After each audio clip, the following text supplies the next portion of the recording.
ડભોઈના વડોદરી ભાગોળ નજીક આવેલ શ્રી નીલકંઠેશ્વર શિવાલય ખાતે ભક્તો અને યુવકો દ્વારા શ્રાવણ માસના અંતિમ સોમવારે દેશભક્તિ થીમ ઉપર ખાસ વિશેષ પૂજા અને ભજન સંધ્યાનું આયોજન કરવામાં આવ્યું હતું।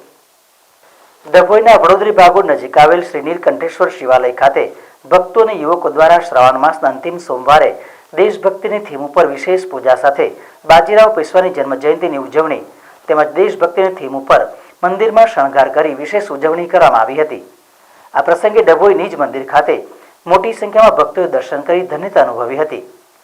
સનાતન ધર્મ સાથે દેશભક્તિની ઝાંખી કરાવતા યુવકો દ્વારા દેશભક્તિને લઈને વિશેષ સંદેશ પણ આપવામાં આવ્યો હતો।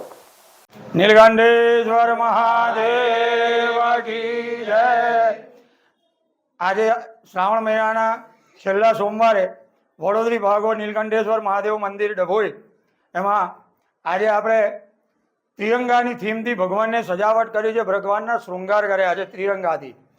આજે યોગાનુયોગ આપણા મહાન યોદ્ધા આપણા ભારત દેશના બાજીરાવ પેશવાની પણ જન્મ જયંતિ છે। 42 યુદ્ધ લડીને જેઓ અજર અમર રહ્યા છે અને અજય રહ્યા છે એવા બાજીરાવ પેશવાની આજે જન્મ જયંતિ છે।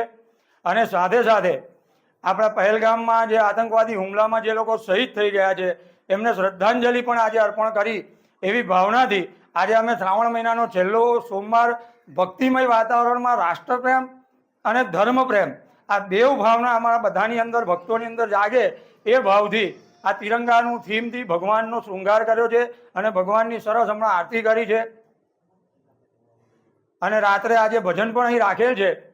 તો ભગવાન મહાદેવ જે મૃતકો જે શહીદ થયા છે પહેલગામમાં એમની આત્માને શાંતિ આપે અને બાજીરાવ પેશવા જેવા યોદ્ધાઓ ફરી પાછા આપણા દેશમાં આવે એવી ભાવનાથી આજે ભગવાન મહાદેવને એવી બધા પ્રાર્થના કરે છે।